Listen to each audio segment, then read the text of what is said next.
Halo Sobat Baku Hantam, ya Putin bilang goyang, goyang bos. Seperti itulah yang terjadi pada Jerman. Jerman kabarnya akan menyelenggarakan pemilu dadakan pada tanggal 23 Februari setelah kesepakatan dicapai pada hari Selasa pagi oleh faksi-faksi parlemen dari Partai Sosial Demokrat terkemuka dan oposisi konservatif utama CDU Jerman. Jerman sekarang menghadapi kekacauan di tengah ketidakpastian yang lebih luas. Koalisi pemerintahan Jerman telah runtuh setelah perselisihan mengenai ekonomi negara yang lemah yang menyebabkan kanselir Jerman Olaf Scholz memecat menteri keuangannya. Pemecatan Menteri Keuangan Christian Lindner mendorong untuk menarik Partai Demokrat Bebas atau FDP dari koalisi dengan Partai Sosial Demokrat milik Scholz, sehingga Scholz berada dalam pemerintahan minoritas dengan Partai Hijau. Ketegangan selama berbulan-bulan atas kebijakan anggaran dan arah ekonomi Jerman memuncak. Ya, pada dasarnya tuntutan Olaf adalah untuk investasi telah berbenturan dengan pendekatan menteri keuangannya yang lebih bijaksana terhadap masalah utang pemerintah. Scholz mengatakan bahwa ia memecat menteri keuangannya karena menghalangi rencana ekonominya.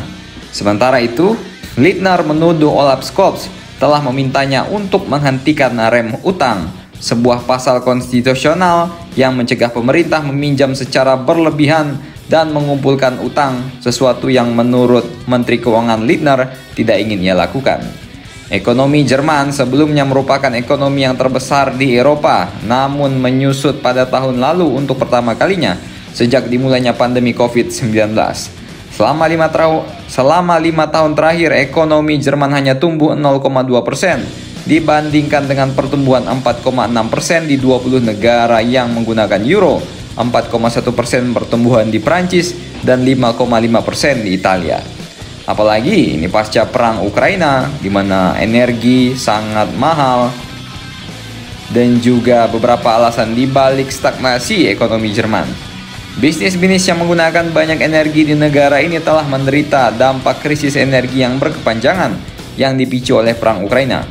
Masalah-masalah Jerman juga bersifat struktural, mulai dari biaya tenaga kerja yang tinggi, populasi yang menua dengan cepat, hingga birokrasi yang berbelit-belit. Tapi sungguh Jerman birokrasinya berbelit-belit, ya di Jerman nggak perlu tuh bos fotokopi KTP KK sampai selusin-lusin ya kan, ya alam.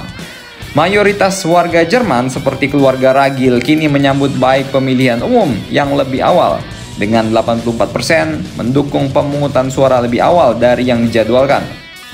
Pemilihan umum federal awalnya dijadwalkan akan diadakan akhir tahun depan, tetapi telah dimajukan secara dramatis setelah Scholz memecat menteri keuangannya. Tapi yang admin takutkan adalah calon pengganti Scholz atau kandidat oposisi Scholz ini nggak segan-segan buat ngirim rudal Taurus loh ke Ukraina. Makin ngeri sih kalau oposisinya Scholz naik.